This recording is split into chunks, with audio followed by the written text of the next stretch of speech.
Hello friends, आपका स्वागत है मेरे YouTube channel future career vision पर। आज आप जानने वाले हैं चंद्रमा के रत्न मोती के बारे में। साथ ही साथ यह भी बताने वाला हूँ कि चंद्रमा का यह रत्न मोती पहनने में सावधानी बरतनी चाहिए, क्योंकि इसको हर कोई भी धारण नहीं कर सकता, कोई भी इसे पहन नहीं सकता, क्योंकि इसको पहनने से नुकसान भी हो सकता है। तो वीडियो स्टार्ट करने के पहले अब तक आपने हमारे चैनल को सब्सक्राइब नहीं किया होगा तो चैनल को सब्सक्राइब कर लीजिए और बेल आइकन को भी प्रेस कीजिए ताकि आपको हमारे नए वीडियोस की नोटिफिकेशन आसानी से मिलती रहे। तो आइए जानते हैं कि मोती के बारे में क्या है। मोती मुख्यतः रत्न नहीं बल्कि एक जैविक संरचना है। बावजूद इसको नवरत्न की श्रेणी में गिना जाता है। यह समुद्र में पाया जाता है, सीप में पाया जाता है जिसे ऑयस्टर कहते हैं, और मुख्य रूप से चंद्रमा का यह रत्न माना जाता है, क्योंकि चंद्रमा मन का कारक होता है और ये रत्न हमारे मन से संबंधित है, जिसे मोती कहते हैं। चंद्रमा की तरह उसका रत्न भी शांत, शीतल और सुंदर होता है। इसका प्रभाव सीधा हमारे मन और शरीर के रसायनों पर पड़ता है। मोती का असर कभी तेज नहीं होता, यह धीरे धीरे असर डालता है। इसलिए लोगों को लगता है कि यह कभी नुकसान नहीं कर सकता, लेकिन बहुत गहरा असर करता है, बहुत गहरा नुकसान कर सकता है, क्योंकि ये सीधे हमारे मन के ऊपर प्रभाव करता है। इसे कभी भी बिना अपनी हॉरोस्कोप यानी जन्मपत्री कुंडली अध्ययन किए बिना इसे कभी भी धारण न करें, क्योंकि अगर आपने इसे बिना जन्मपत्री या आपका हॉरोस्कोप एनालिसिस किए बिना इसे धारण कर लिया तो आप सोच भी नहीं सकते कि आपके साथ कितना बड़ा नुकसान हो सकता है, आपके मन के साथ क्या हो सकता है। तो सबसे पहले जानते हैं कि चंद्रमा के इस रत्न के बारे में। और चंद्रमा क्या है? चंद्रमा हमारे मन का कारक है। हमारे शरीर में जितना भी जल है, जितना भी रसायन है, उसको चंद्रमा संतुलित करता है, यानी कंट्रोल करता है, रेगुलेट करता है। तो चंद्रमा हमारे मन से संबंधित है, इसलिए मोती भी हमारे मन का कारक है। अब जानते हैं इसे धारण करने के क्या लाभ है, इसके बेनिफिट, इसके एडवांटेजेस क्या है। तो सबसे पहला इसका एडवांटेजेस, इसका बेनिफिट यह है, यह मन यानी माइंड को शांत करता है, स्ट्रेस घटाता है। यह इसका पहला लाभ है और सबसे विशेष रूप है। इसका दूसरा फायदा है, नींद को दुरुस्त करता है। बहुत से लोगों को नींद न आने की बीमारी होती है, जिसे इंसोम्निया भी कहते हैं, तो उसे ठीक करता है मोती।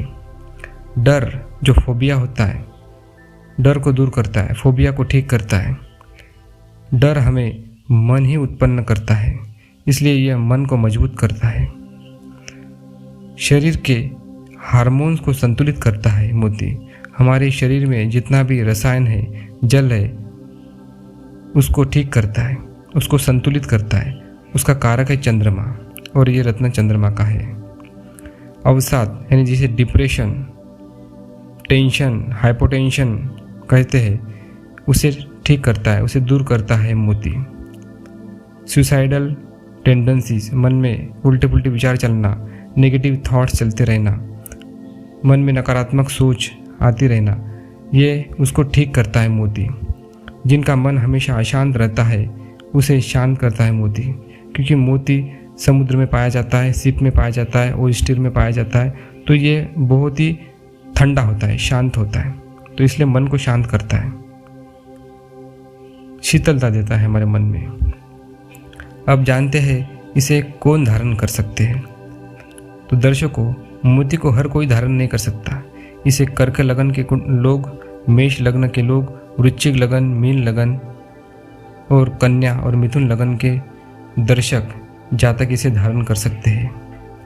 जब भी चंद्रमा 3rd हाउस में, 5th हाउस में, 4th हाउस में, 2nd हाउस में, 9th हाउस में यानी भाग्य में, और प्रॉफिट हाउस में यानी 11th हाउस में होता है, तब मोती को हम धारण कर सकते हैं। चंद्रमा की महादशा, अंतरदशा चल रही हो, तब भी मोती को हम धारण कर सकते हैं और इसका फायदा ले सकते हैं। चंद्रमा की डिग्री यानी अंश कम हो, तब भी मोती को धारण किया जा सकता है।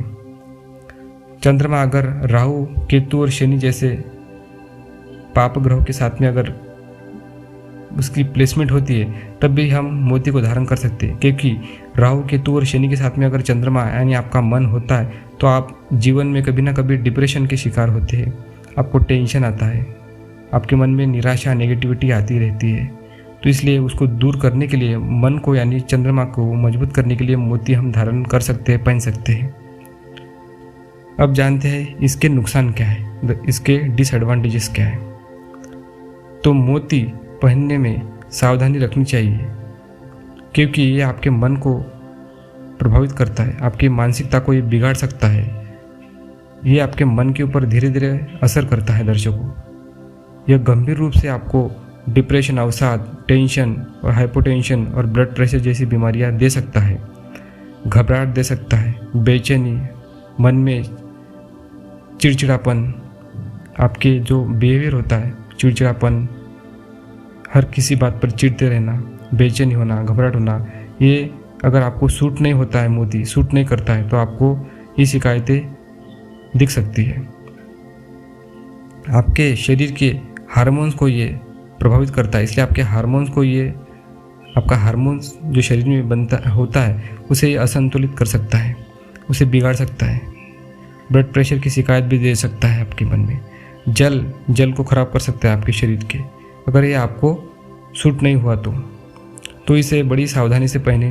आपकी कुंडली का अध्ययन कीजिए, एनालिसिस कीजिए कि आपके चंद्रमा आपके हॉरोस्कोप में, आपकी जन्म कुंडली में उसकी डिग्री क्या है, उसका अंश क्या है, वो किस ग्रह के साथ में बैठा है, वो अगर 6, 8, 12 में तो नहीं बैठा है, अगर वो आपको सूट कर रहा है कि नहीं कर रहा है, तो ये जानकर इसे पहने।